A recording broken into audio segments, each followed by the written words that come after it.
Agnes, ada Asmi.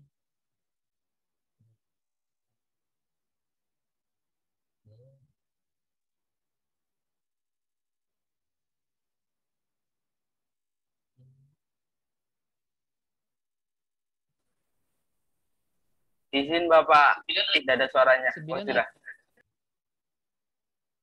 9 saja ya? Iya Bapak. 9. Oh iya, oke deh. Saya kira tadi 10, makanya saya hitung itu mana 1 ya. Ternyata cuma 9. Baik, terima kasih. Kita sudah saling mendengarkan. Walau jarak jauh. Pagi ini tentu kita merasa sehat. Mudah-mudahan cuma merasa benar-benar sehat, ya. Saya lihat segar-segar ini, alhamdulillah, bagus tidurnya, bagus sahurnya. Yang bagi yang bersahur ya, kan yang tidak bersahur. Yang perempuan biasa tidak bersahur. Kita awali dengan ucapan Bismillahirrahmanirrahim. Assalamualaikum warahmatullahi wabarakatuh. Waalaikumsalam warahmatullahi wabarakatuh. Selamat pagi, salam sejahtera bagi kita sekalian. Salam sehat. Kita pagi ini tentu patut bersyukur kepada Yang Maha Kuasa Allah atas berkat rahmatnya, hidayahnya, sehingga kita bisa hadir, bisa kita mengikuti pembelajaran ini dengan pendalaman dan penguatan materi yang kita akan lakukan 2 jam pelajaran ke depan.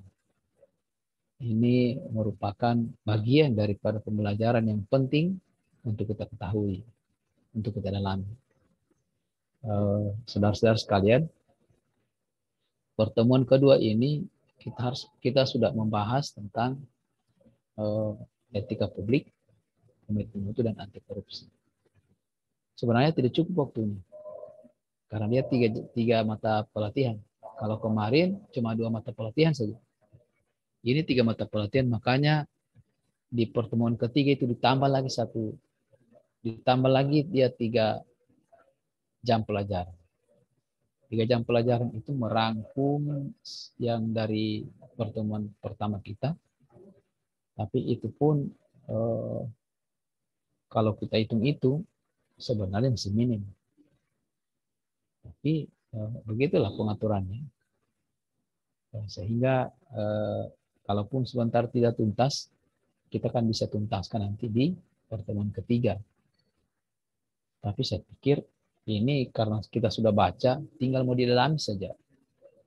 Kalau kita sudah dalami itu, kita sudah beri penguatan, sudah kuat hati kita bahwa oh ternyata nilainya etika publik ini. Kita sudah baca. Jadi mungkin saya tidak terlalu dominan, tapi saudara-saudara sekalian yang harus memberikan hasil MOC-nya itu.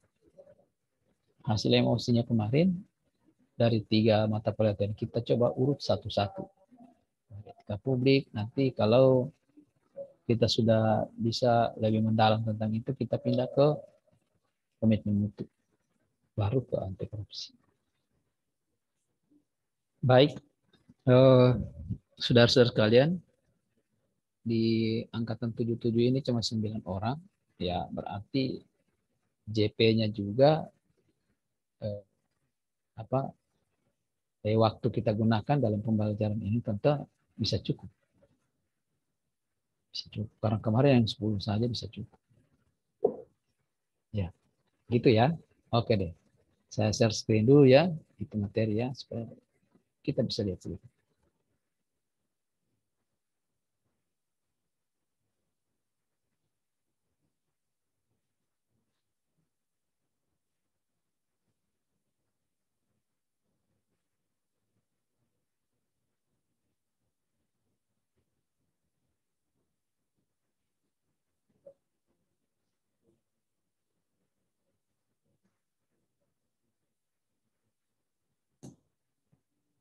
Ya, etika publik, ya, itu mata pelatihan.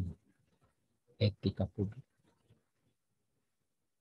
Kata etika itu sesuatu yang membawa kita kepada pemahaman tentang moral, tentang baik buruk, tentang benar salah, yang bisa kita ukur. Oh, itu benar, ini salah. Dari nilai-nilai itu kan kita tidak tahu berapa ukurannya. Tapi begitu kita menggunakan alat ukurnya, maka kita tahu sudah. Oh, ini baik, ini buruk. Nah, dilihat dari mana baik itu ya. Baik itu bisa kita ukur apakah bersumber dari ajaran agama, ajaran adat istiadat yang diakui, dari tradisi yang diakui kebenarannya, baik kelompok itu maupun kalau bergabung dengan kelompok-kelompok lain atau komunitas lain, dia bisa kita katakan baik karena ukuran itu. Demikian juga kalau buruk. Buruk itu berdasarkan aturan, berdasarkan ajaran-ajaran agama, ajaran-ajaran yang ada dalam Pancasila, budaya, tradisi-tradisi yang berkembang dalam satu komunitas atau banyak komunitas, bisa menjadikan ukuran bahwa itu buruk, ya baik, buruk atau tidak baik.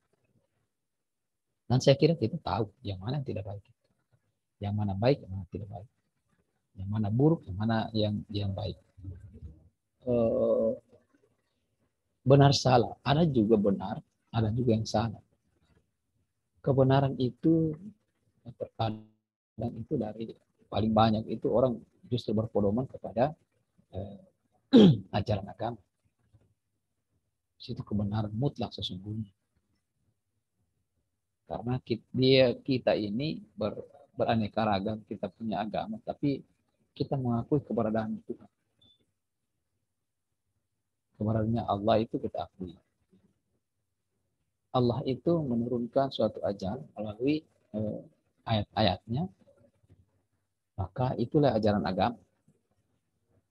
Dan itu pun ditindaklanjuti misalnya ada hadis Nabi atau fatwa ulama, karena itu turunan-turunannya dari agama tadi itu. Nah, begitulah kita mengukur benar salahnya. Itu dasar ukuran kita untuk mengetahui benar salah. Situlah letaknya etika. Publik itu kan terdiri dari dua kata ini, etika publik. Publik itu kan orang banyak, masyarakat. Jadi itulah publik, tuh. Jadi orang banyak. Etika publik berarti benar salah atau baik buruk tentang lingkungan atau tentang pelayanan kita terhadap masyarakat.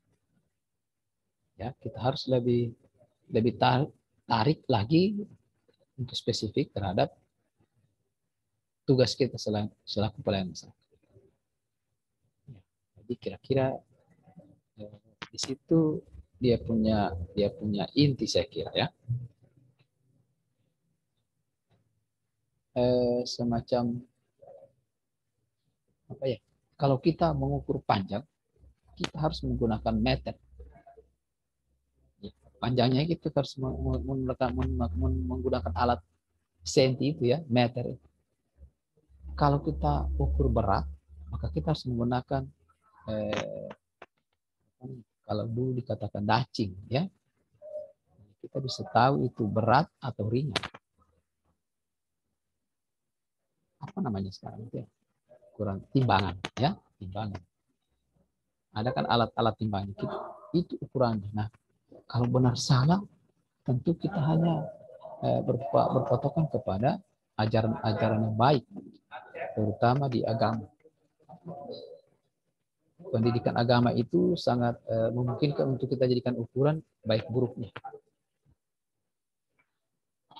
baik buruknya, benar salahnya dari situ, karena itu sumber yang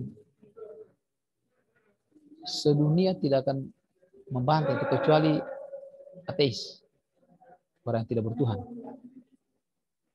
Ya, dulu kan semacam komunis itu kan orang yang tidak bertuhan, karena dia menganut ajaran ateis, ajaran tidak mengakui keberadaan Tuhan. Dia tidak akui bahwa Tuhan itu ada. Di situ perbedaannya kalau kita beragama, maka kita bisa mengukur baik-baik. Ya, gitu ya. Saya pikir mungkin kalau tidak sempat dibaca, begitu kira-kira etika itu sesuatu pengukuran baik buruk. Kita bisa tahu baik buruk, benar salah. Maka begitu kita dalami, kita bisa mengaktualisasikannya di tempat kerja kita pada saat kita beri pelayanan. Baik pelayanan berupa jasa, baik pelayanan berupa administrasi. Semua kita berpatokan, kita tahu mana yang salah, mana yang benar. Ya, itu keterkaitannya ya. Kita tahu mana yang salah, benar. Memberi pelayanan kita dengan asal-asalan berarti salah. Memberi pelayanan kita tidak berdasarkan SPO atau SOP berarti salah. Maka kita dituntut untuk tetap melaksanakan itu sesuai dengan aturan yang ada di situ. Masing-masing organisasi itu punya SPO atau SOP. Kalau di rumah sakit itu sebutannya SPO. Kalau di kantor-kantor itu SOP, standar operasional prosedur. Kalau di sekolah ya mungkin SOP juga, tapi lebih banyak karena guru dia berdasarkan RPP. Tugasnya berdasarkan RPP itu lebih banyak. Dia berpedoman kepada itu menjalankan tugasnya. Karena dia susun itu berdasarkan kurikulum, berdasarkan modul, berdasarkan jadwal yang telah ditetapkan, apakah 1 semester atau 1 tahun. Oke, seperti itu ya. Saya kira sudah bisa kita dalami itu, sudah bisa kita memahami tentang apa itu etika publik. Ya, maka saya kembali ke kita masing-masing. 9 orang, tolong hasil MOC-nya di etika publik. Terus etika publik dulu. Mungkin kurang lebih kita bisa setengah jam atau 25 menit di etika publik. Coba. Ku tunggu, mana merahmu? Ayo. Izin Pak. Siapa? Fitriani. Oke. Fitriani, silakan Bu Fitriani ya. Etika publik adalah refleksi atas baik atau buruk, benar atau salah yang harus dilakukan atau bagaimana melakukan yang baik, benar, seperti memegang teguh nilai-nilai dalam ideologi negara Pancasila, dalam nilai-nilai dasar etika publik, di mana nilai-nilai dasar Pancasila dapat dikembangkan sesuai dengan kehidupan bangsa Indonesia dan tuntutan perkembangan zaman tanpa merubah nilai luhur Pancasila itu sendiri.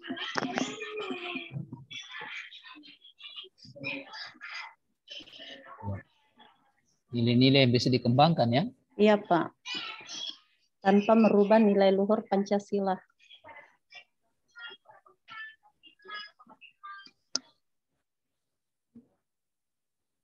Ya.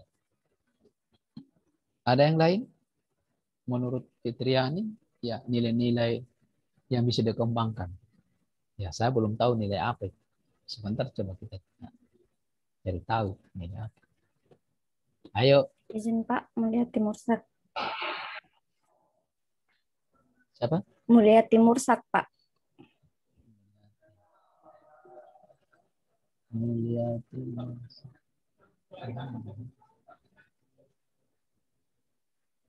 Jadi menurut saya etika publik itu pencerminan tentang norma yang menentukan benar salah, baik buruk, perilaku, tindakan dalam rangka menjalankan tugas dan tanggung jawab kita sebagai pelayan masyarakat. Misalnya guru, profesi seorang guru itu mengikuti dan mentaati kode etik dalam menjalankan tugasnya. Misalnya, dan tentunya bersumber dari agama, Pancasila, budaya, adat istiadat yang berlaku.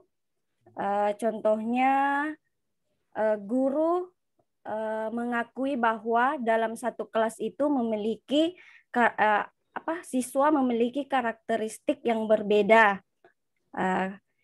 Masing-masing anak tersebut itu memiliki hak mendapatkan pembelajaran dari seorang guru. Jadi seorang guru itu memberikan bimbingan, mengarahkan, memberikan layanan pembelajaran itu secara adil. Seperti itu, Pak. Ya. Nilai etika ya, apa etika publik ya, etika publik. Iya. Kalau kita sudah bicara etika publik, karena ada publiknya berarti kita sudah mengarah kepada pelayanan. Ya, jadi etika dalam pelayanan itu sudah terukur. Dan kita tahu, harus tahu. Harus tahu, tidak boleh tidak tahu. Maksudnya kita bisa memberikan pelayanan yang tidak menyinggung perasaan, yang tidak membuat orang itu kecewa sebagai pelanggan kita. Kita bisa bayangkan ya, kalau murid saja, walaupun dia tidak ungkap kekecewaannya, maka mungkin besok dia tidak hadir lagi. Mungkin tidak mau ikut pembelajaran kita baik secara virtual maupun luringnya. Dia tidak akan mau karena kekecewaannya. Nah, padahal dari apa? Hanya dari sikap, perilaku, dan etika yang kita bawa. Nah, kalau 10 muridnya kemudian 5 kecewa, tinggal 5 kita punya murid yang mau. Itu kan aneh, agak apa ya?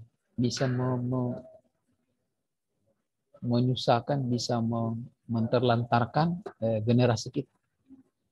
Bisa membawa generasi itu kepada hal-hal yang buruk hanya karena kelalaian kita itu. Hanya karena kelalaian kita saja dengan tidak mengikuti petunjuk seperti yang dikatakan tadi itu ya, tidak mengikuti petunjuk yang ada di sekolah atau di OPD kita masing-masing. Ya. Coba kita dalami dulu nilai ini. Nilai yang berkembang itu banyak. Tetapi perlu kita tahu bahwa suatu nilai yang berkembang, katakan budaya. Nilai budaya itu tidak sama semua kelompok-kelompok masyarakat. Tidak sama. Tidak sama. Tetapi ada budaya yang diakui secara nasional, itu mau dan tidak semua masyarakat itu bisa menyesuaikan. Kalau saya masih mengistilahkan bahwa itu apa ya? Kalau toh dia dijadikan adat istiadat, oke. Tapi tidak sama antara adat istiadatnya orang Makassar atau orang Bugis sama orang Kaili. Padahal satu Sulawesi. Jangankan itu, adat istiadatnya orang Pulawi saja yang di Sulawesi Tengah ini, dengan adatnya orang orang Kaili ini, belum tentu sama. Adat istiadat belum tentu sama. Ada perbedaan. Kalau di Pulawi adatnya atau kebiasaan atau tradisinya, ketika ada satu hajatan, dia makan di daun. Dan katanya harus habis. Tapi di Kaili tidak seperti itu.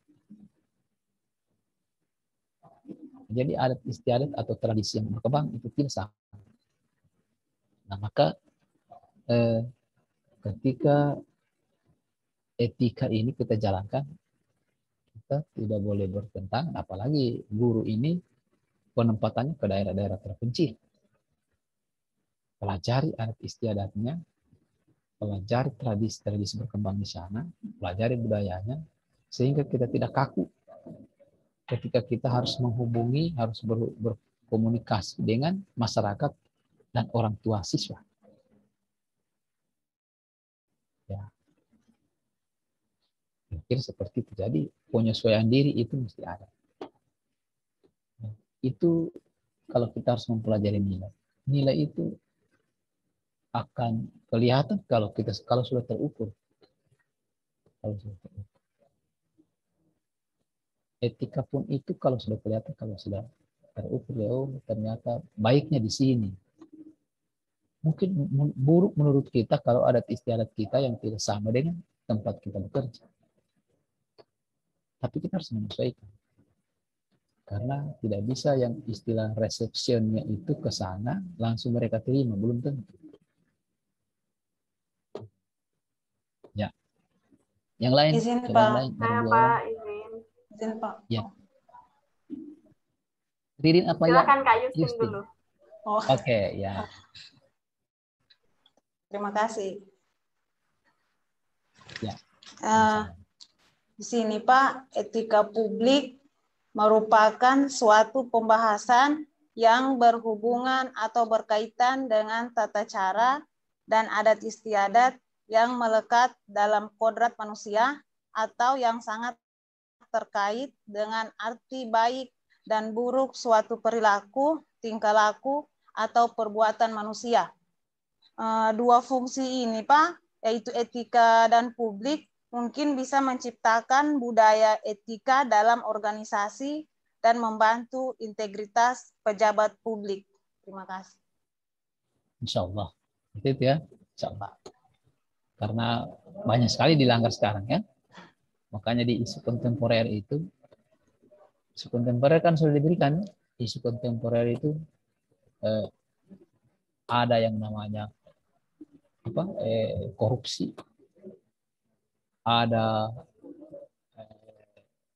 terorisme, ada narkoba.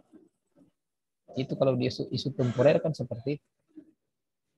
Nah, mencegah itu, korupsi dicegah seperti itu. Harus ada kodrat-kodrat manusia itu yang harus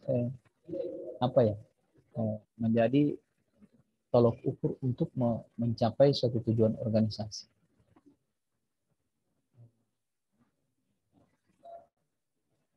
Semacam karakter ya, makanya di pelatihan ini adalah mengubah perilaku atau mengubah karakter seseorang itu atau akhlak seseorang itu ya. Kalau kata agama akhlak ya, kalau kata nasionalnya karakter seseorang itu bisa saja dirubah dengan adanya etika publik atau mencontoh kita yang sudah mengaktualisasikan etika publik, nilai-nilai etika publik.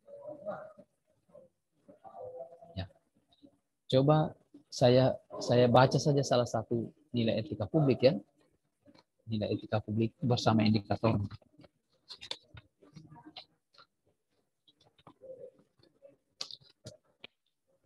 Tapi sudah di-download ini penerapan nilai-nilai aneka.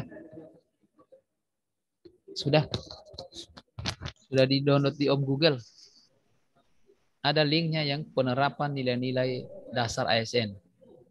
Tolong di-download itu, dicari linknya itu, kalau ketemu, kalau bisa print out dia. Siap. Jadi hard copy ya, supaya kapan nanti menyusun rancangannya tidak sulit-sulit lagi mencarinya. Siap. Apakah kan akan terganggu juga kalau tidak kelihatan. Apa ya? Buka lagi. Syukur kalau tidak terhapus. Kalau terhapus, gitu. Salah satunya ya, etika publik. Nilai dari etika publik saya baca. Menjalankan tugas secara profesional dan tidak berpihak. Menjalankan tugas secara profesional dan tidak berpihak. Yang dimaksudkan profesional itu berarti dia harus berdasarkan basic kita, berdasarkan keahlian kita, berdasarkan pengetahuan kita atau kompetensi kita, yang hal itu menjadi spesifik dari tugas itu, yang memang orang lain yang kalau bukan ahlinya tidak bisa. Profesi kita selaku pelaksana kebijakan publik itu, kita ditempatkan sudah di situ. Makanya kalau penempatannya keliru, yakin saja tidak akan sempurna apa yang dia lakukan. Dia akan sempurna. Ya, kira-kira sampai seperti itu apa ya? Kalau menurut saya ajakan dari nilai itu. Dan tidak berpihak. Kata nilai itu tidak berpihak. Maksudnya tidak berpihak itu keanekaragaman kita ini, kebinekaan kita ini,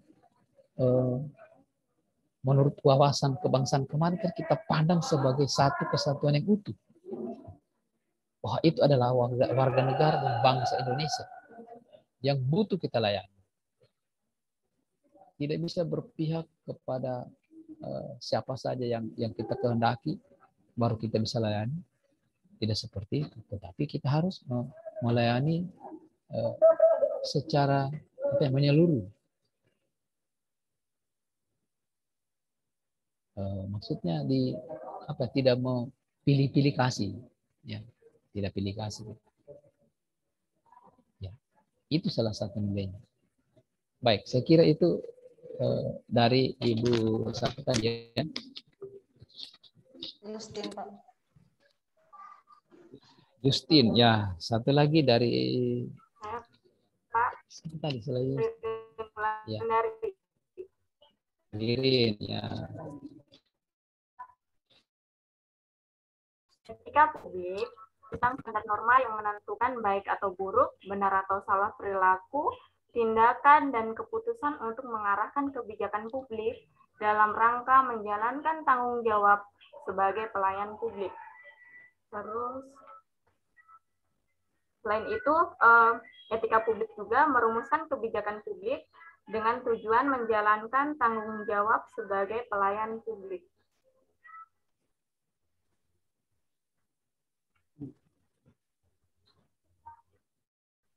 Itu ya, Ririn ya. Iya. Ya. Ririn Wulandari. Refleksi suatu tindakan yang bisa mengukur atau bisa menjadi ukuran baik buruknya. Coba kalau kita tidak dalam nilai etika publik itu. Etika publik nilainya untuk ASN kita itu ada 14 nilai. Ya, ada 14 nilai etika publik itu. Nah, ketika kita tahu bahwa ini nilai yang baik, karena kita sudah ukur, refleksi kita itu spontan dia. Langsung jadi. Tanpa kita sadari. Spontan dia. Ketika kita memberikan pelayanan kepada masyarakat, kepada pelanggan kita, maka spontan dia itu akan terjadi pada diri kita. Karena kita sudah internalisasi. Kita masukkan ke dalam diri kita. Nilai itu. 14 nilai etika publik itu. Kalau itu masuk dalam diri kita, tidak sadar kita ketika kita melaksanakan tugas itu, kecil kemungkinan untuk menjadi satu kesalahan. Kecil kemungkinan. Ya. Itu apa ya? Penguatannya dikuatkan dengan itu sehingga malah amarah kita atau emosi kita itu bagi guru untuk menghadapi murid-murid yang nakal tidak akan muncul. Paling dia sudah dapatkan solusinya. Karena kebaikan dia sudah miliki. Oh, ternyata tidak bisa dibikin begini. Oh, harus seperti ini. Menghadapi murid yang nakal pun, tidak bisa dia dilawan, tidak boleh dia ditentang. Kita harus cari cara bagaimana melunakkan hatinya sehingga dia bisa dengar kita. Dan itu salah satu teknik yang kita harus lakukan sehingga semua proses pembelajaran itu tidak terhambat, tidak terhalang karena 1-2 orang. Bayangkan berapa siswa kalau misalnya 1 jam kita hanya ngurus 1 siswa. Kalau 20 mereka, 19 itu yang rugi. Tapi kalau kita punya etika publik itu, spontan itu. Seperti Bu Ririn katakan itu refleksi suatu tindakan. Tapi kita sudah tahu lebih baik buruknya. maka pasti akan mengarah kepada kebaikan. Karena kita sudah tanamkan dalam diri kita. Nilai itu di etika publik nilai baik semua. Ini nilai yang baik semua. Di etika publik ini. Jadi hampir tidak ada. Kalau itu kita ikuti, maka yakin saja bahwa itu menjadi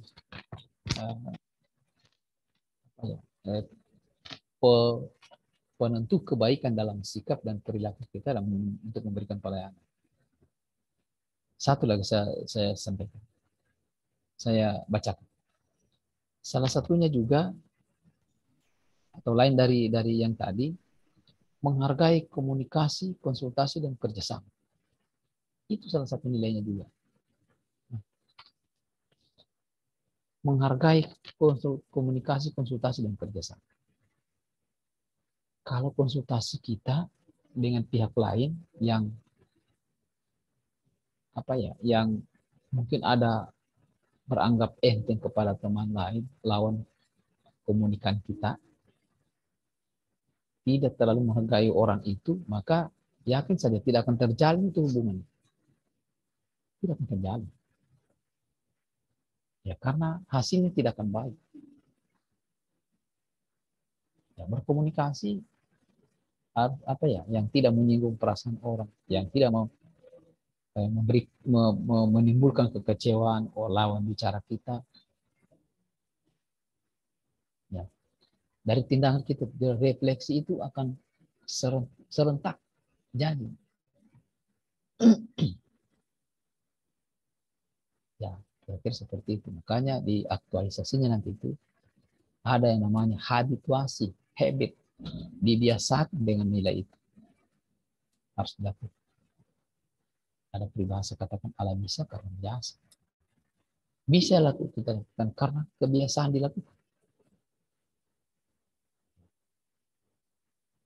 Ya, tidak salah, sangat bagus juga peribahasa. Kenapa bisa kita lakukan? Karena biasa dilakukan. Atau sering dilakukan. Jadi terrefleksi dengan sendirinya nilai-nilai itu. Atau gerakan-gerakan kebaikan kita. Ya. Refleksi suatu tindakan. Betul itu beritanya. Refleksi suatu tindakan yang mengarah kepada suatu kebaikan. Ya. Kita sampai 11.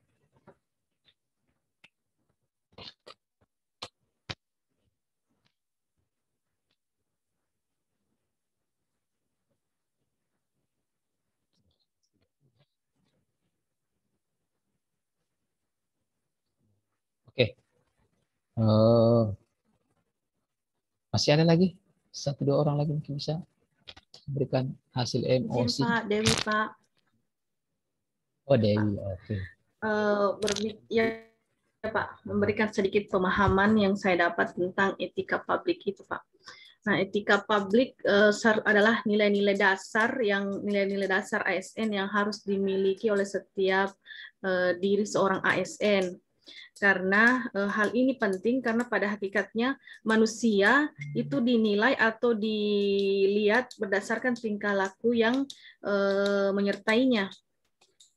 Tingkah laku yang menyertainya sehingga etika publik ini menjadi standar atau pengukuran baik buruk atau benar salahnya tindakan ASN dalam menjalankan tanggung jawab terhadap pelayanan publik yang dilakukan. Dan kita harus mencanangkan dalam diri kita sebagai ASN untuk mengikuti nilai-nilai yang ada pada etika publik, dimulai dari hal-hal kecil yang ada pada diri kita. Misalnya saja dalam melakukan pelayanan publik, kita selalu menerapkan misalnya 3S, senyum, sapa, dan salam kepada masyarakat yang akan kita layani. Begitu, Pak. Ya. Oke. Luar biasa, Dewi. Ya, makasih ya. Iya, Pak. Ya. Yang tengok nanti Dewi sebelah sana. Ada juga Dewi yang di sana. Tapi ini Dewi Sekarsari kalau di sana. Dewi Astuti. Host juga dia. Nah, saya kira bisa membulat ini ya. kalau dari Dewi tadi ya, harus dimiliki oleh semua ASN. Ya, sehingga dalam pelayanannya itu bisa membedakan baik dan buruk. Ya. Bagus ya, bagus. Kalau kita dalami ini, maka saya tidak ragu kalau kita membuat rancangan aktualisasi untuk penempatan, mengaitkan, dan merelevansikan nanti nilai di setiap tahap kegiatan. Tidak ragu lagi saya kalau seperti ini. Karena paham betul mana nilai-nilai yang relevan ketika kita membuat kegiatan. Karena setiap kegiatan itu kan minimal 3 tahapannya. Di setiap tahapan itulah melekatnya itu nilai. Dari kemarin di akuntabilitas sampai pada national sampai pada etika publik.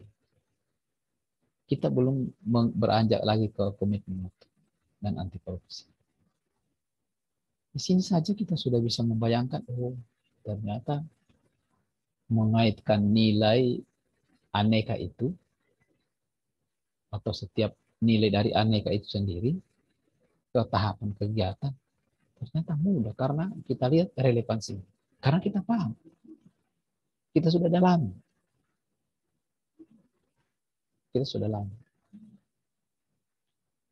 tentu kalau kita ambil contoh, tidak mungkin pada saat kita misalnya mengurus barang, menggunakan nilai tadi yang seperti saya baca itu. Utamakan komunikasi, konsultasi, dan kerjasama. Atau kita mau melaksanakan satu kegiatan atau tahapan kegiatan,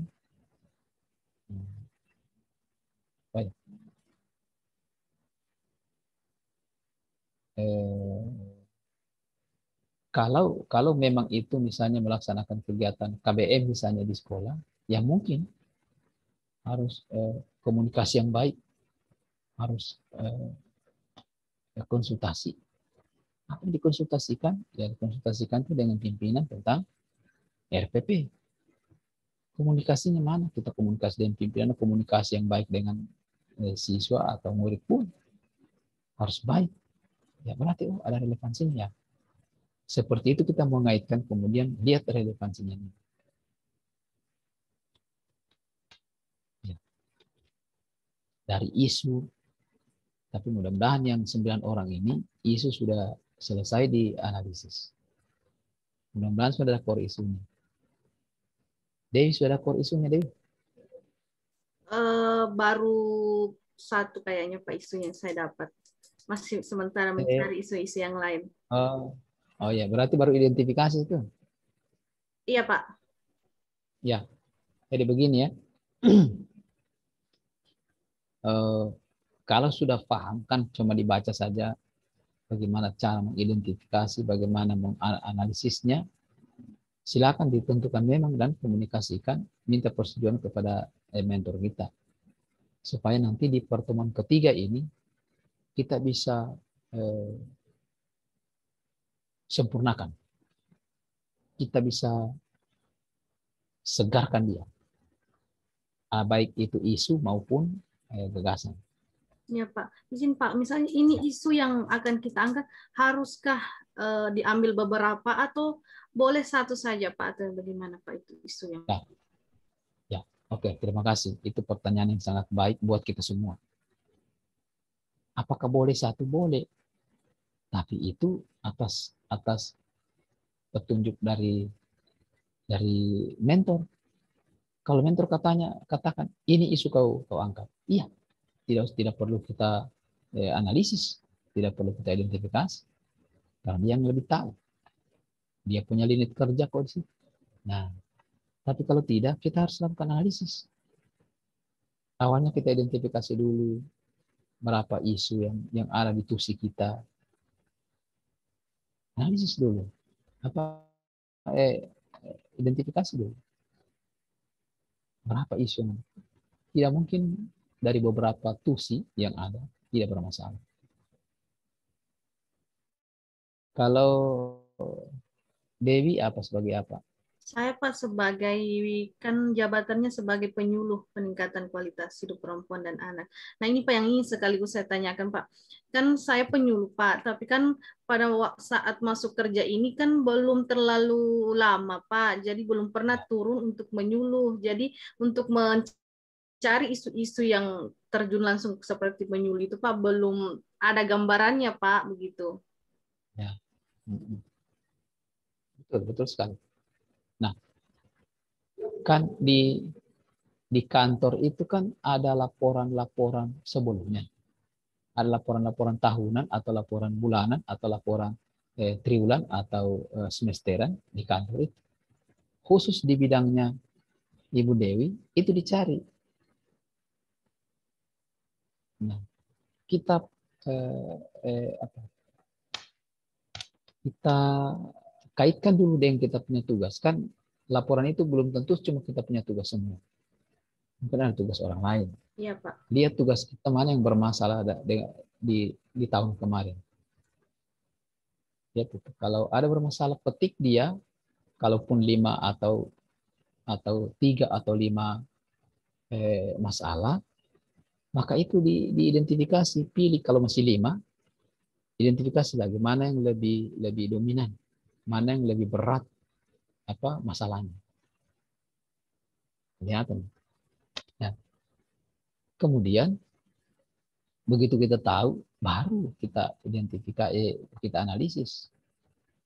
Alat analisis kan kita sudah tahu. Ada APKE, ada USG, ada Fishbone. 3 saja sudah cukup. 3 saja sudah cukup. Ya. Dari masalah itu timbul yang namanya isu. Nah, begitu. Isu. Ini masalah. Masalah itu kalau tidak diselesaikan maka akan terjadi apa? Itu sudah jadi isu. Isu. Nah, isu itu ketika dianalisis dengan 3 alat tadi itu, maka akan muncul nanti core isunya. Itulah yang jadi isu inti, isu yang kita angkat.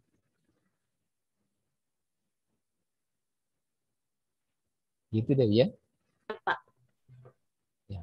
Boleh tidak dianalisis kalau langsung ada dari mentor, Pak, ya. Hanya satu. Ya, kalau langsung dari mentor. Tapi kan apa dia tahu bahwa itu memang masalah? Apa itu isu? Ya. Kalau dia tahu boleh. Jangan nanti cuma cerita doang dikatakan isu. Atau hoax dikatakan isu. Ya. Tidak seperti itu. Isu itu harus diidentifikasi. Mungkin kalau atasannya Dewi misalnya yang sudah pernah ikut PIM atau pernah ikut pelatihan pengawas di eselon 4, boleh. Dia tahu, oh ini masih isu yang belum terselesaikan, ini saja, tidak usah lagi dianalisis. Sudah saya analisis lalu. Nah, itu tidak apa-apa, karena dia sudah analisis. Ternyata itu salah satu isu yang dia belum selesaikan pada saat dia ikut diklat. Memiliki masalah. Ya, artinya urutan masalah itu sudah ada. Maka butuh penyelesaian. Nah, itu diangkat boleh. Tapi buat gagasan. Kalau sudah gagasan sudah. Gagasan itu kan yang selalu dia kalimat sifatnya kalimat positif sudah. Kalau kalimat positif kita tinggal selesaikan dan kegiatan tahap kegiatan. Itu perjalanan dia. Nah, kenapa kita harus dalami nilai-nilai ini? Karena setiap tahapan kegiatan itu nilai inilah yang harus membawa kita ke sana. Menjadi roh daripada kegiatan langkah kita atau tindakan kita dalam melaksanakan kegiatan itu. Nilai inilah rohnya. Ibaratnya roh itu kan begini. Kita hanya contohkan di kita saja, di tubuh manusia. Kalau tiada rohnya itu, mayat sudah itu. Tidak akan bergerak kemana-mana. Kalau tiada rohnya. Begitu juga ini. Banyak yang salah kalau tidak ada nilai itu yang melekat di situ. Di tahapan kegiatan. Banyak yang salah. Ya, contoh saja ya. Contoh, kenapa banyak yang salah saya katakan kalau tidak ada nilai itu sama kita. Salah satu kegiatan yang harus dilakukan adalah membuat kwitansi. Membuat kwitansi. Tahu bahwa kwitansi itu adalah bentuk dokumen transaksi uang kepada pihak lain. Coba-coba kalau kita misalnya membuat kwitansi itu terbilang, ya kan begitu, terbilang 100 juta.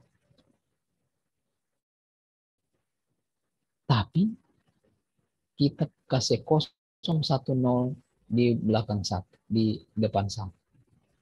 Kita kasih kosong. Menjadi berapa? 1 M.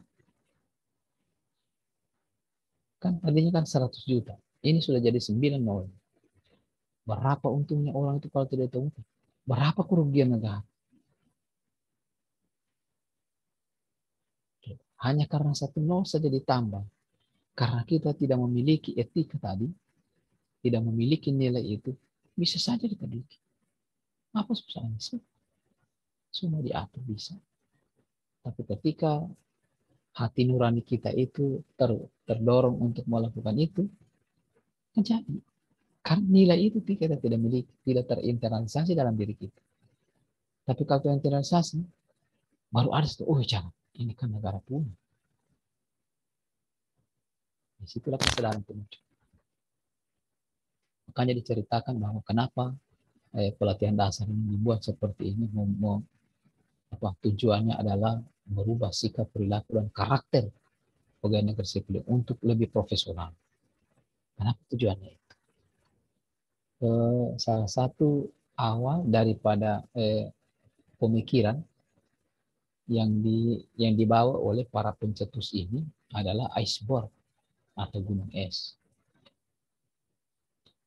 Gunung es itu kalau kita nonton film kapal Titanic, bayangkan kapal Titanic terbesar di dunia bisa tenggelam hanya karena gunung es. Sehingga dari situlah asal mulanya kenapa Latsar ini dibikin. Merubah sikap perilaku kita. Yang di mana itu? Di dada. Kalau tubuh kita ini kelihatan. Oh itu si Hasbi, itu si Riri, itu si Dewi, oh sana Pak Muis. Tapi hatinya, siapa tahu. Maka hati itulah diibaratkan es yang ada dalam laut itu. Tidak kelihatan. Tapi sangat membahayakan kalau kita tidak manage yang bagus. Kalau kita tidak tuang dia itu dengan kebaikan. Kebaikan dari mana? Nilai itu tadi. Kita sudah diskusikan tadi. Kita sudah dalami tadi. Etika publik. Apa itu ya? Kalau itu disiram kepada hati kita, tidak ada yang rusak. Yakin saja. Karena kita tidak akan berbuat kerusakan. Tindakan kita bukan tindakan untuk merusak. Dalam memberi pelayanan. Jadi kita diisi dengan itu sehingga semua yang kita lakukan itu adalah yang bernilai baik untuk pelanggan kita dan untuk organisasi kita. Bahkan untuk kita sendiri.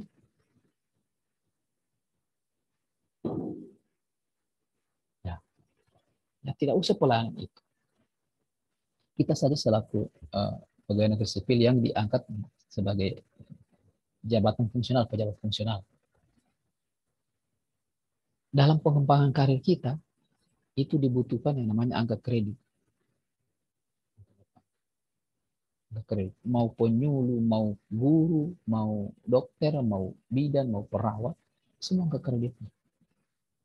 Makanya saya katakan itu buka petunjuk penilaian angka kredit sesuai dengan fungsi kita masing-masing.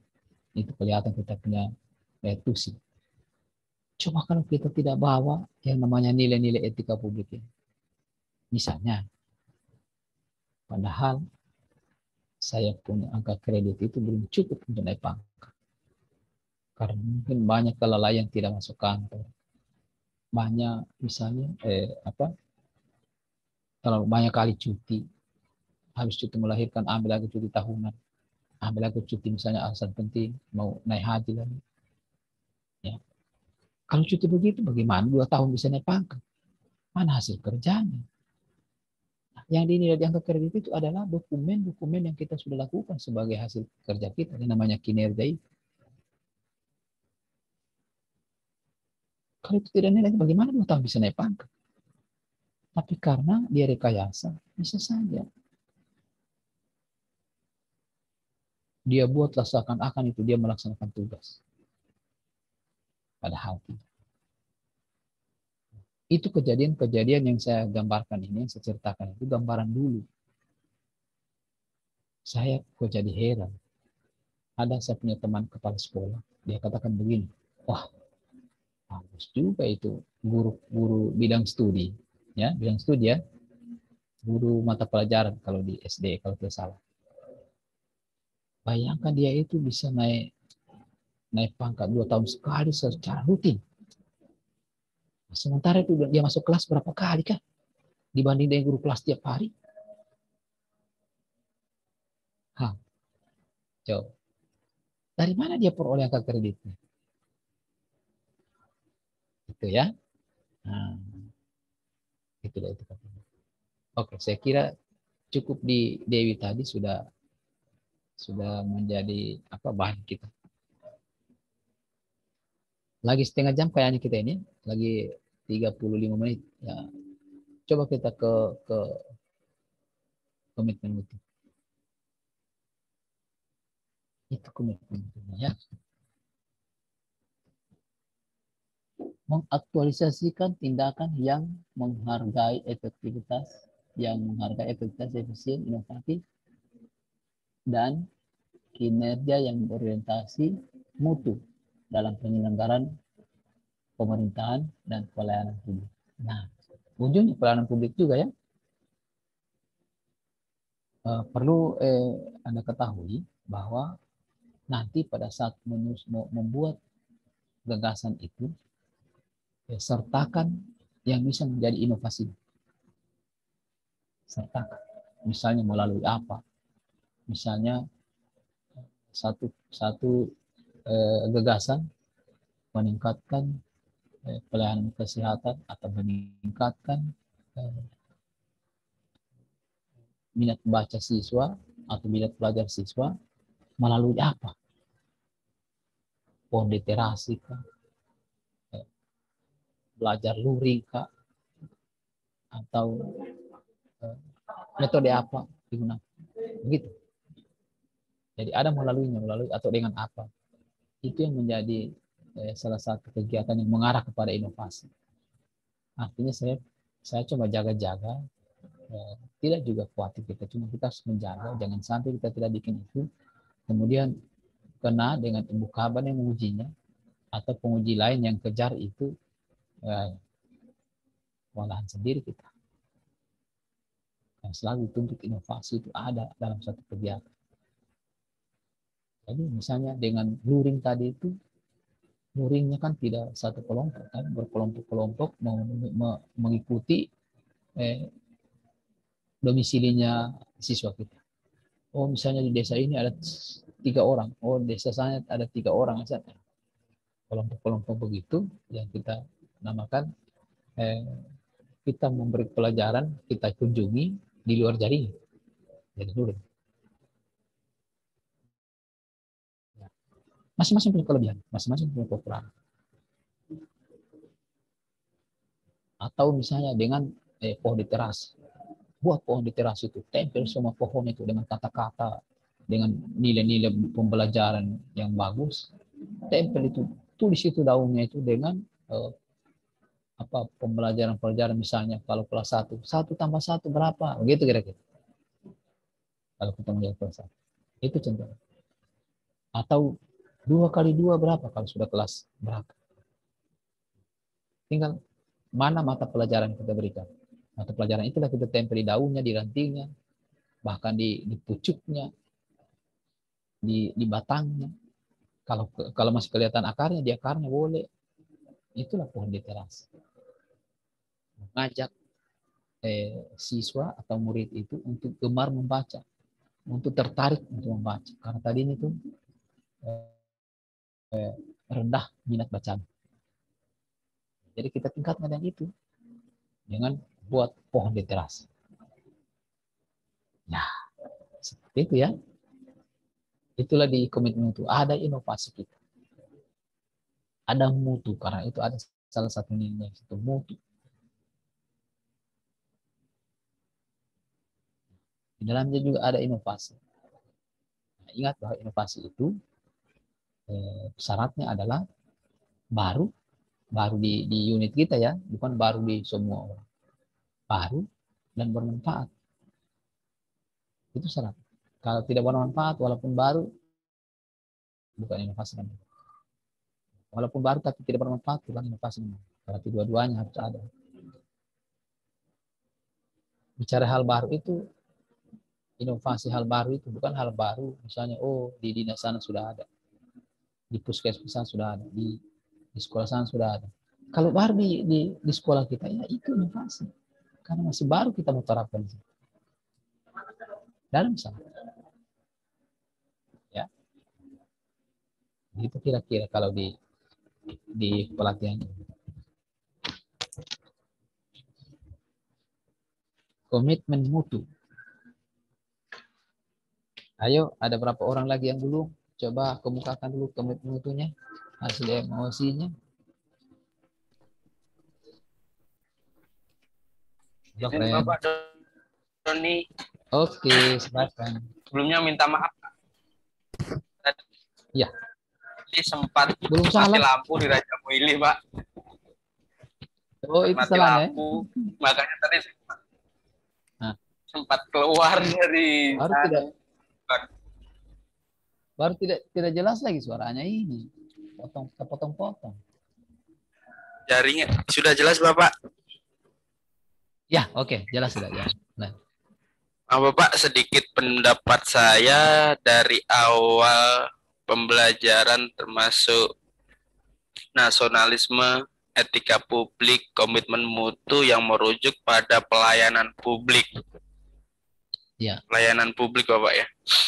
Di sini komitmen mutu berdasarkan efektivitas, efisiensi, inovasi, dan mutu pelayanan, Bapak ya. Ya. Jadi saya berkesimpulan, Bapak, ya, semuanya itu kembali lagi kepada individu kita sendiri sebagai pelayan publik di mana kemampuan kita diuji, ya, sumber daya manusia kita diuji, ya, dari intelektual kita diuji untuk bagaimana bisa melayani publik, Bapak. Iya. Di sini kembali lagi, Bapak, sedikit saya tadi mau menyampaikan sesuatu di etika publik, karena mati lampu jadi sedikit kacau, semua memori terhambur, Pak. Yang mau saya sampaikan hilang. Kembali, Pak, ke etika publik di mana baik benar, buruk atau salah yang nantinya kalau nantinya berpatokan pada budaya dan adat istiadat daerah, di mana seperti peribahasa di mana bumi dipijak, di situ langit dijunjung. Mungkin di sini saya belajar lebih keras, Bapak. Ya. Asal saya dari Jawa, Bapak. Ya, nggak apa-apa. Kadang gini, Bapak, di dalam pelayanan publik itu halus, Bapak. Contoh sedikit agak lucu, Bapak. Saya waktu dulu mungkin mengurus kakak kalau tidak salah, Bapak. Ya. Maaf, Bapak, rumah kita di mana? Lah, seperti pelayanan publik kayak gitu, itu benar, halus. Tapi saya mikir dulu, karena bahasa kita itu jamak dan untuk kita sendiri, kayak gitu, Bapak. Jadi di sini saya harus belajar lebih keras bagaimana belajar adat istiadat budaya di sini. Itu mungkin tantangan buat saya sendiri dan insya Allah saya akan terus belajar, Bapak. Ya. Kembali ke komitmen mutu, Bapak. Ya. Komitmen mutu adalah pelayanan kita kepada masyarakat khususnya, Bapak.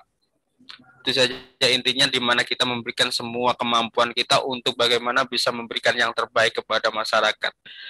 Terima kasih, Bapak. Assalamualaikum. Waalaikumsalam warahmatullahi wabarakatuh. Terima kasih Mas Doni. Ternyata Mas Doni itu dia menyampaikan individu yang apa ya, yang harus memiliki sumber daya manusia yang handal dalam berikan pelayanan. Ya, sumber daya manusia yang handal itu kalau kita tidak miliki, tidak mungkin kita lulus CPNS. Nah, itu salah satu buktinya. Peningkatan SDM itu nanti pada saat misalnya kita sudah ngajar, sudah melaksanakan tugas, boleh. Nah, masalah, tidak ada larangan. Sepanjang itu memenuhi syarat. Ya. Untuk apa? Untuk pelayanan. Bukan untuk apa-apa, untuk pelayanan. Ya, oke, benar sekali itu kalau di etika publik itu tadi harus menyesuaikan, harus mampu beradaptasi dengan lingkungan yang kita datangi. Ya, yang kita kunjungi. Di mana kita mau melaksanakan tugas, ya junjunglah langit di situ, jangan langit orang lagi dijunjung ya. Kira-kira begitu bahasa itu kan sangat tepat. Ya. Makasih Mas Doni. Masih ada yang lainnya? Tentang komitmen mutu. Ya. Agnes, Pak. Agnes, oke Agnes. Ya, Pak. Kan Agnes Monica ya? Bukan, Pak. Jadi komitmen mutu adalah pelaksanaan pelayanan publik dengan berorientasi pada kualitas hasil yang dihasilkan oleh individu terhadap produk atau jasa berupa ukuran baik atau buruknya hasil tersebut. Terima kasih. Bagaimana harus tetap komitmen dikaitkan dengan etika publik? Ya, komitmen itu apa? Pelaksanaan pelayanan publik dengan berorientasi pada kualitas hasil. Yang dihasilkan kualitas oleh Pak. Yang dihasilkan oleh individu terhadap produk atau jasa dari hasil individu atau tersebut. Organisasi itu sendiri ya. Ya. Orientasinya kualitas atau sasaran yang kita capai atau tujuan yang kita capai itu adalah pelayanan yang berkualitas. Nah, tapi kita tahu bagaimana pelayanan berkualitas itu ya, pelayanan yang memberi sesuatu kepuasan kepada pelanggan kita dan bisa mungkin bisa saja meningkatkan taraf hidupnya dia karena pelayanan dari kita. Apa contohnya?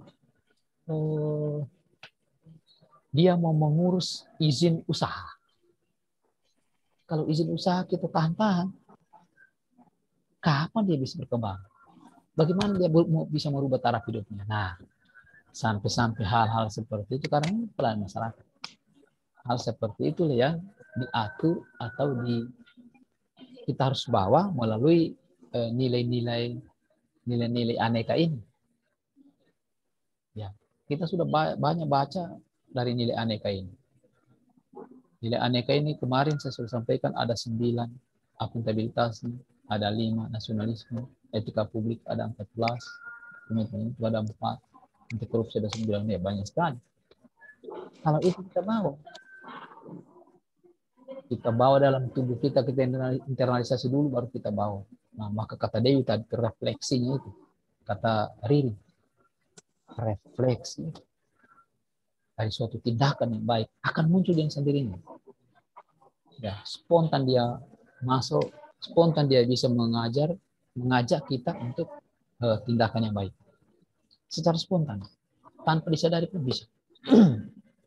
Ya, kira-kira seperti itu ya. Jadi kualitas pelayanan kita itu akan terjamin ketika tindakan kita itu tindakan yang dibawa dengan nilai itu. Ya. Seperti itu. Baik, terima kasih Bu Agnes ya. Jadi orientasinya adalah kualitas, mutu pelayanan. Dan itu memang dibutuhkan oleh pelanggan kita, atau masyarakat yang kita layani. Itu dia. Masyarakat banyak. Kalau kita ini kan masyarakat pegawai. Urus pegawai. Ya, urus pegawai. Kepegawaian urus pegawai. Jadi dia tidak urus pelayanan umum langsung itu tidak. Kayak Pak Mumin itu tidak mungkin dia urus-urus di sana STNK Mod. Ya, mungkin dia urus STNK Mod. Tidak mungkin dia urus pasien, tapi yang dia urus itu orang yang mengurus pasien, orang yang mengurus STNK Mod. Jadi dia urus pegawai. Itulah pelanggannya dia. So muncul Pak Mumin. Pak Mumin itu urus pegawai dia. Jadi yang urus kita.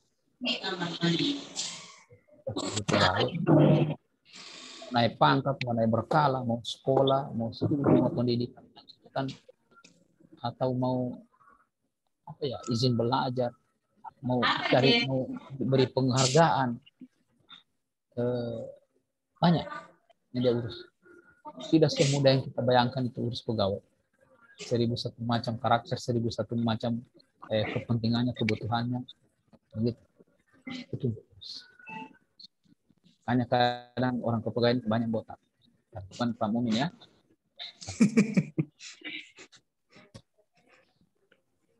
Bobby biasa itu Bobby. Iya betul. Urus pegawai dia. Jadi pusing juga urus pegawai. Apalagi pegawai yang rekayasa seperti saya katakan tadi, rekayasa dia punya angka kredit, ketahuan itu. Tidak cukup dia punya angka kredit sudah mengajukan untuk naik pangkat. Bah. Rontok lagi rambutnya kepegawaian kalau begitu. Ya, begitu ya. Jadi mutu sangat diperlukan dalam pelayanan. Oke. Kita masih ada 15 menit lagi. Hampir 20. Coba kita ke anti korupsi dulu. Ayo, yang emosi untuk di anti korupsi.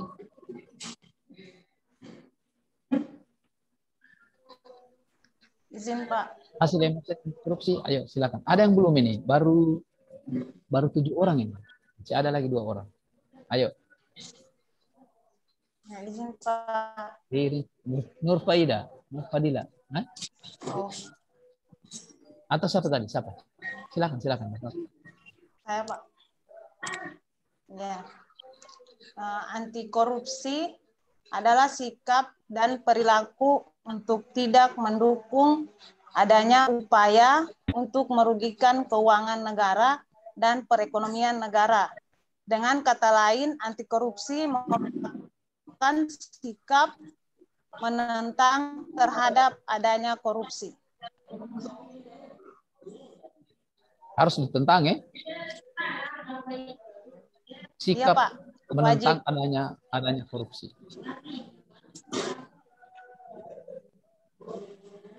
Apa tadi yang baru bicara?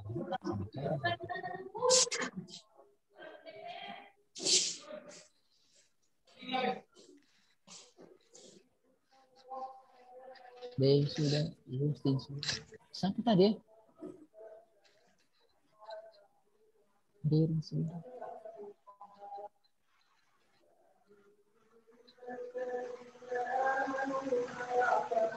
Lihat tadi. Kayaknya Ibu Nur Fadila mau menjawab, tapi kayaknya ada masalah dengan ininya Pak, dengan mikrofonnya. Oh iya, apa-apa. Oke deh. Pak Hasmi, coba Pak Hasmi. Oke, siap Pak. Izin menjawab. Siap. Atau Ibu Nur Fadila dulu ingin menjawab? Boleh. Kayaknya dia sudah standby. Boleh. Silakan Ibu Nur Fadila. Maksud saya bukan menjawab ya, tapi mau mengemukakan hasil korupsinya ya. Iya. Pemahamannya tentang anti korupsi. Iya. Betul. Ibu Nur Fadila sudah siap atau saya saja dulu? Iya. Atau Ibu Mulyati, kalau Hasbi saja dulu. Oke, siap Pak. Menurut pemahaman saya, anti korupsi itu perilaku kita atau sikap kita untuk menentang akan adanya tindakan korupsi. Seperti itu, Pak. Singkat, padat, dan insya Allah jelas. Amin. Sikap kita untuk menentang tindakan korupsi. Pak Hasbi, di mana Pak Hasbi bertugas? Di SDN 15 Banawa, Pak. Oh iya. Kira-kira ada indikasi korupsi di sana? Apakah dana bos, apakah pungli terhadap keluarga murid atau murid sendiri. Karena itu kan di situ kan peluang-peluangnya kan. Iya. Ya. Coba kira-kira kalau terjadi atau memang ada di sana. Jangan Pak Hasbi bendahara dana bos, tidak? Belum Pak, masih baru. Mana mungkin mau langsung diangkat jadi bendahara dana bos. Banyak Pak, banyak CPNS ditunjuk begitu Pak. Bahkan baru masuk sudah ditunjuk. Daerah terpencil. Ya, mungkin saya belum mampu. Sebaiknya makanya jangan, belum dipercayakan. Iya. Iya. Oke. Untuk dalam pemantauan saya selama saya bertugas di sana, belum ada saya temukan tindakan-tindakan yang seperti itu Pak. Belum ada ya? Seperti korupsi ya dalam kalau pemantauan saya selama beberapa bulan ini. Iya, kalau belum ada, tadi kan Pak Hasbi katakan sikap untuk menentang tindakan korupsi. Bagaimana kalau ada? Katakan misalnya kita mengandai-andai. Pak Hasbi tahu bahwa kepala sekolah itu menggunakan dana bos yang tidak pada sekolah. Apa yang Anda lakukan? Tentu saja saya akan mengajukan keberatan ketika rapat internal dalam sekolah tersebut. Jika memang tidak bisa terselesaikan di dalam rapat internal tersebut, saya akan mengajukan keberatan ke pimpinan yang lebih tinggi, seperti ke dinas, ataupun ke... Berani ini? Karena kita kan ragu-ragu berarti ini Pak Hasbi. Karena itu kan sikap kita untuk dalam sikap kita anti korupsi kan Pak. Iya, berani lakukan itu. Insya Allah Pak. Siap. Iya, itu yang diinginkan jawabannya. Insya Allah. Artinya berusaha untuk bisa menentangnya. Iya. Cuma biasanya orang bilang tabrak tembok ya. Ya. Iya, biasa orang bilang tabrak tembok. Tapi yakin saja, orang yang melakukan seperti itu belum ada yang dipecat. Ya. Dan tidak ada juga dikucilkan dia. Tetapi hal yang wajar. Ya. Tentu kita harus beretika juga. Iya. Jangan mentang-mentang mungkin dalam diri kita sudah baru selesai pelatihan, diajarkan tentang anti korupsi, dan nanti kepala sekolah kita marah kalau ada indikasi. Bisa juga begitu kan? Iya. Kata orang bijak minimal berdoa. Minimal sudah itu. Kalau kita tidak bisa selesaikan dengan tangan, kita selesaikan dengan lisan, minimal berdoa. Tapi apakah selesai berdoa sudah bisa? Insya Allah seperti itu. Nah, itulah tadi insya Allahnya tadi Pak Hasbi. Ya. Makasih Pak Hasbi. Pak izin. Siapa Pak, lagi yang Pak izin Pak. Ya Pak, Dewi, karena speakernya Ibu Fadila bermasalah Pak, jadi jawabannya mengenai anti korupsi dikirim ke WA. Saya coba bantu bacakan Pak. Oke deh. Boleh Pak. Ya. Silakan. Ya, begini Pak, menurut Ibu Fadilah, anti korupsi terkait dengan anti korupsi, korupsi adalah sebuah kerusakan di mana anti korupsi kita harus menentang adanya tindakan korupsi. Korupsi memberikan banyak dampak yang buruk kepada kehidupan berbangsa dan bernegara. Langkah awal dari anti korupsi adalah dengan tidak ikut melakukan tindakan korupsi tersebut. Hal yang paling utama yang bisa dilakukan adalah memperkuat nilai-nilai keagamaan, lalu memperbaiki niat menjadi niat yang lebih baik. Begitu Pak, jawaban dari Ibu Fadilah. Mirip-mirip dengan yang diperoleh dari peran dan kedudukan Yayasan. Korupsi berasal dari bahasa, artinya kerusakan, kebobrokan, kebusukan. Sering dikatakan sebagai kejahatan luar biasa, yang dampaknya juga luar biasa. Bayangkan korupsi. Lingkup pribadi, keluarga, masyarakat, dan kehidupan yang lebih luas lagi. kalau korupsi itu terjadi. Ya memang busuk dia, merusak. Karena bukan haknya diambil. Haknya orang lain. Tapi apakah begitu kalau kita lihat di isu kontemporernya? Sedang profesor itu yang sudah S3. Apa yang tidak ada sama mereka kira-kira? Nilai ini yang tidak sama mereka. Oke? Ya, kita mungkin 10 menit. Saya ke petugas dulu ya.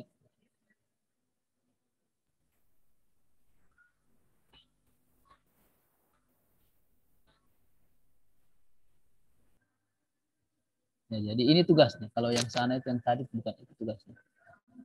Karena ini sama sebenarnya di tugas pertama, cuma keterkaitannya itu di akuntabilitas dan nasionalisme yang pertama. Ini etika publik, komitmen itu sama anti korupsi. Jadi tidak sulit. Hanya memindahkan nilainya saja. Kalau tadi memindahkan mata pelatihannya saja. Kalau tadinya akuntabilitas sama nasionalisme, ini etika publik, komitmen itu sama anti korupsi. Jadi itu saja bedanya. Tapi bikin seperti ini. Ya, masing-masing kelompok mencari film. Ada film yang kelihatan itu yang menjalankan kebusukan tadi. Dan ada juga yang menerapkan misalnya jujur, ada adil. Itu kan nilai-nilai anti korupsi kan, ada kerja keras, ada tanggung jawab, ada disiplin. Nah, itu semua. Ada pertanyaan di tugas? Izin Pak, mau bertanya Pak. Oke, iya. Pak, ini kan yang ditugas, iya Dewi Pak. Kan yang ini Pak, yang ditugas kelompok ini kan disuruh mencari video atau film pendek begitu Pak tentang etika publik, komitmen mutu dan anti korupsi. Berarti nanti ada 3 video yang akan direview begitu Pak ya? Masing-masing. Ya, kalau bisa cari satu saja. Yang penting ada nilainya. Ya, satu saja yang penting kan. 3 nilai tadi itu Pak. Betul. Oh, iya. Ada pelanggaran nilai di 3 mata pelatihan itu. Oh, berarti tugas individu juga begitu Pak ya? Cuman satu isu yang terkait pelanggaran ketiga itu tadi. Iya. Oh iya Pak. Seperti terlalu berat juga. Iya Pak. Kasih Pak. Iya Pak Komio juga masih belajar tentang. Oke, ya. Baru nih. Iya, Don. Membantu menjawab pertanyaan Ibu Dewi, tapi kelihatannya membantu pertanyaan dari Ibu Dewi, Bapak. Ya, jadi kelihatannya satu video cukup, Bapak.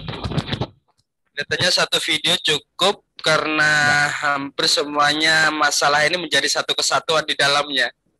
Betul. Betul. Satu video cukup. Terima kasih, Bapak. Iya, oke deh. Ya. Masih ada yang bertanya tentang tugas?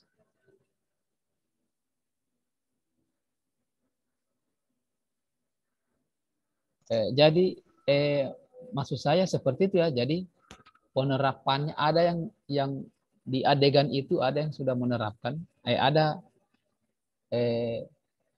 pemeran yang menerapkan, ada juga kan peran di film pendek itu yang melanggar. Coba untuk penerapan dengan penerapan atau pelanggaran. Jadi ada penerapan. Nanti dinarasikan ya. Diceritakan di situ apa pelanggarannya, apa penerapannya. Ya. Kemudian itu hanya pelanggaran saja berarti ya, hanya pelanggaran. Lihat itu mata pelatihan nilai dari mata pelatihan nilai apa dia langgar, nilai apa yang diterapkan. Ya seperti itu ya. Kemarin agak kacau saja itu, jadi bingung juga saya mau. Tapi saya paham, oh iya, ini maksudnya dia. Masih ada yang bertanya? Begitu juga di individu ya. Tolong diperjelas itu yang di tugas kalian itu ada pelanggaran di sana. Ini ya. Terus apa penyebab terjadinya pelanggaran nilai itu? Terus apa solusinya menurut Anda? Jadi solusinya itu jangan cuma ceritanya. Solusi itu adalah misalnya dikaitkan dengan nilai ini. Oh, si A ini pelanggarannya karena dia belum melakukan mengaktualisasikan nilai ini. Jadi tetap dikaitkan ke nilai.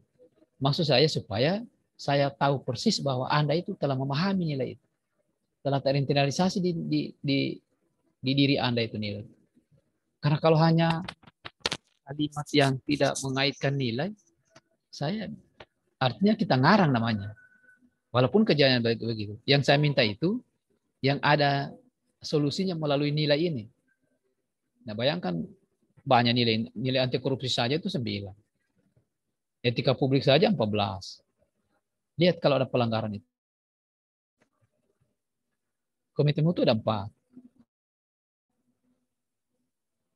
Ya, mana yang dia langgar? Terus kalau dia langgar itu, terus kenapa sampai dia langgar? Karena dia belum ya kira-kira seperti itu.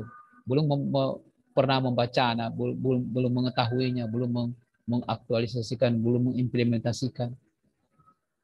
Kan kita tahu, oh dia belum paham. Oh, dia sudah pernah ikut dia pernah baca tapi dia belum mengaktualisasikan, belum mengimplementasikan. Gitu ya.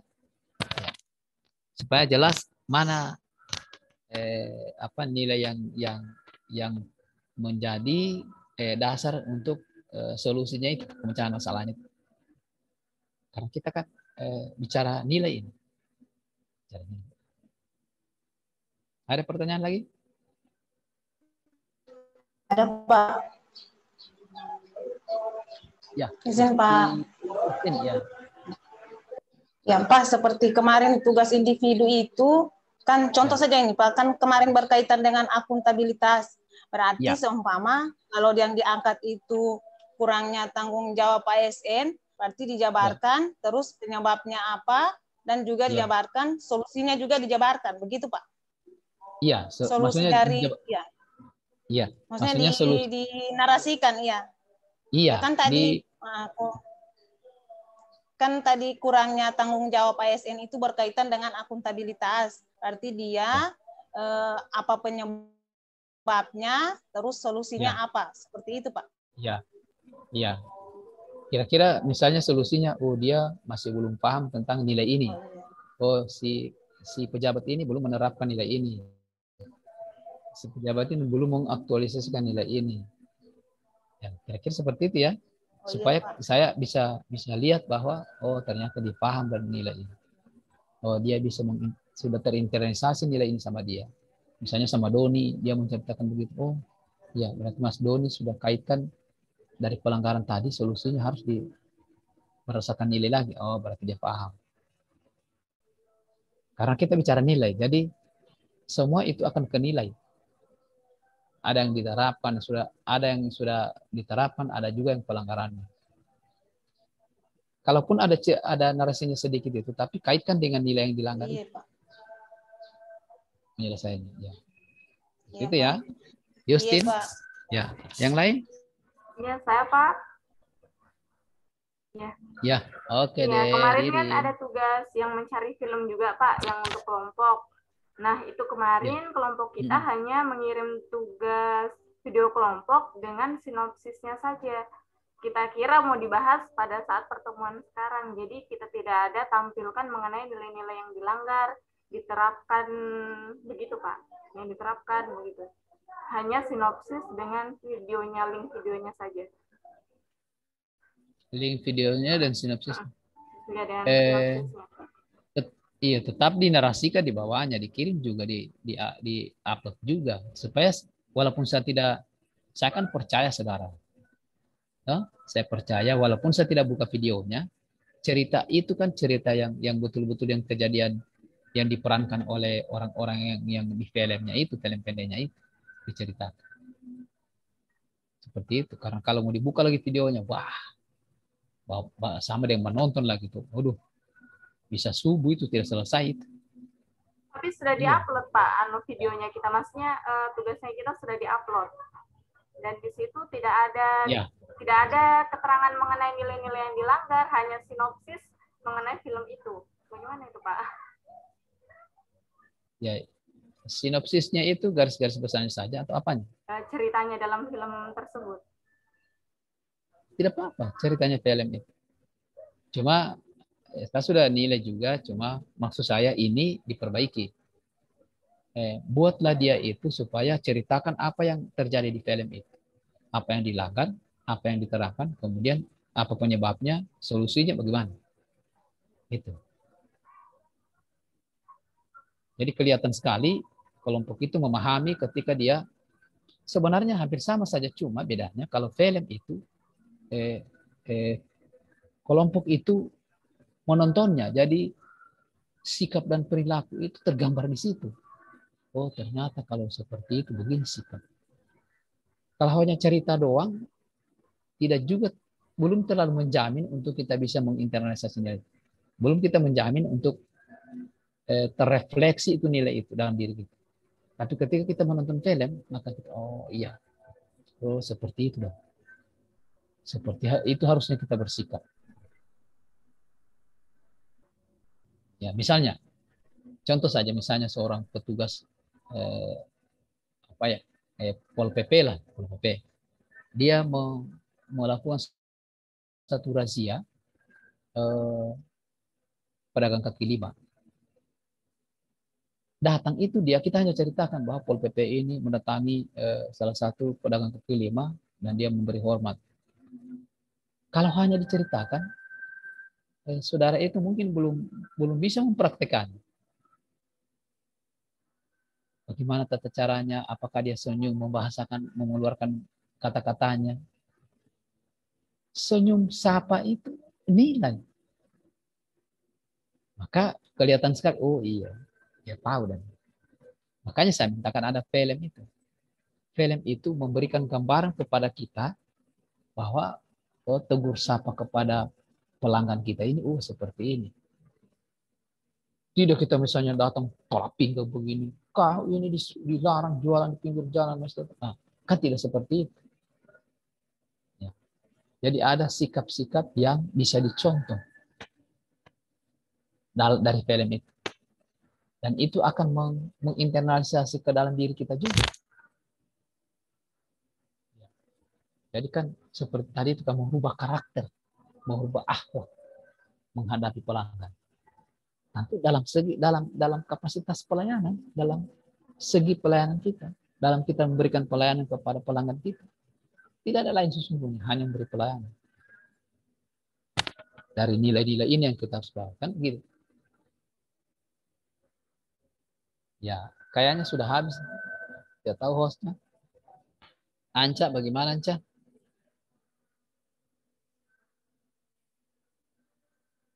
Masih ada menitnya Anca?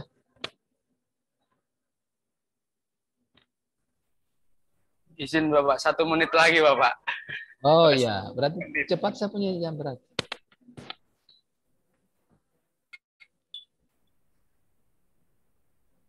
Ya, seperti itu. Masih ada yang bertanya?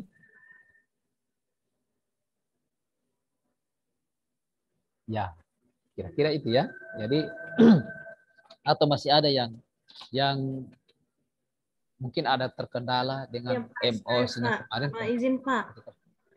Oke. Yang individu itu Pak, yang terkait isu-isu yang terkait pelanggaran nilai-nilai. Boleh itu Pak, maksudnya dipersiapkan sudah untuk aktualisasi ke depan atau secara umum saja dulu, atau harus yang untuk persiapan aktualisasi begitu sudah Pak? Bisa juga. Boleh juga Pak. Bisa. Boleh juga. Asal jelas, kan? Tidak apa-apa. Artinya ya begitu kan mungkin dipikir sekali dayung 20 terlewati juga itu.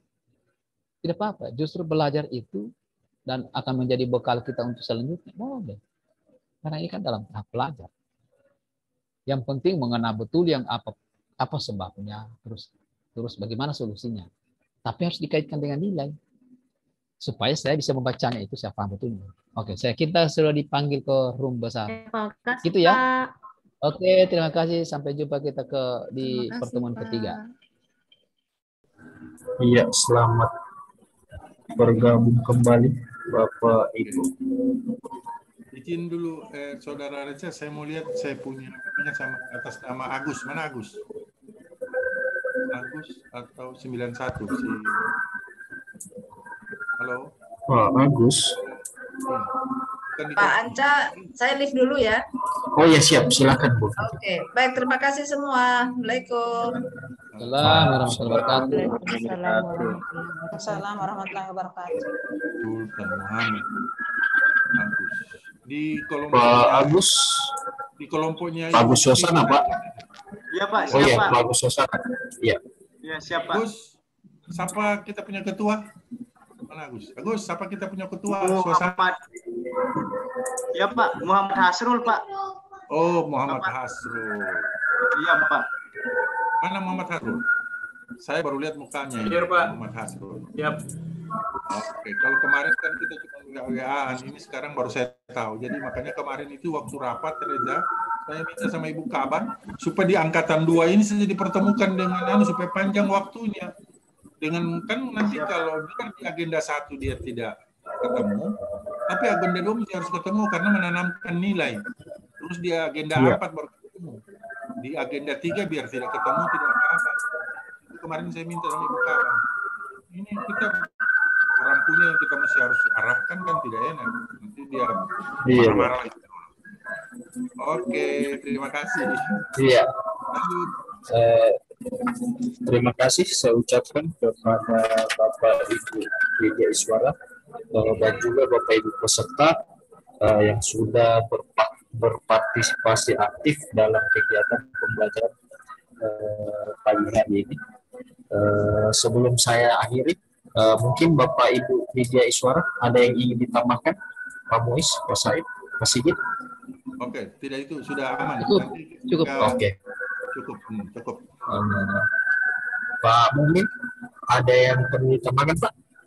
Laporan terakhir saya mau terima dulu supaya aman, mereka bisa tetap mengevaluasi apa yang mereka dapatkan. Oh iya Pak. Oke. Ya, untuk sementara belum ada. Oke Pak Mumin. Ya, selanjutnya saya persilahkan ke Pak Doni untuk melaporkan hasil dari kegiatan kita pada hari ini. Waktu dan tempat saya persilakan. Terima kasih Bapak. Untuk peserta, duduk siap, gerak.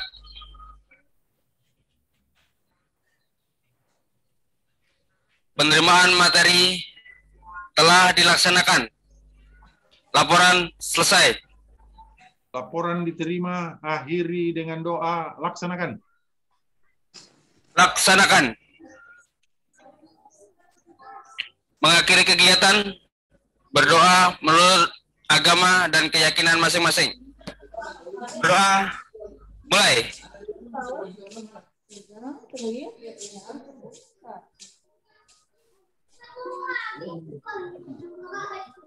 Berdoa, selesai. Peserta, istirahat di tempat. Gerak. Oke, makasih Doni. Makasih Bapak. Ya, dengan berakhirnya laporan dari Pak Doni, saya kira pertemuan hari ini cukup sampai di sini. Apabila ada salah-salah kata, saya mohon maaf. Saya akhiri, wabillahi taufik wal hidayah. Assalamualaikum warahmatullahi wabarakatuh. Waalaikumsalam. Waalaikumsalam warahmatullahi wabarakatuh. Waalaikumsalam warahmatullahi wabarakatuh. Waalaikumsalam warahmatullahi wabarakatuh.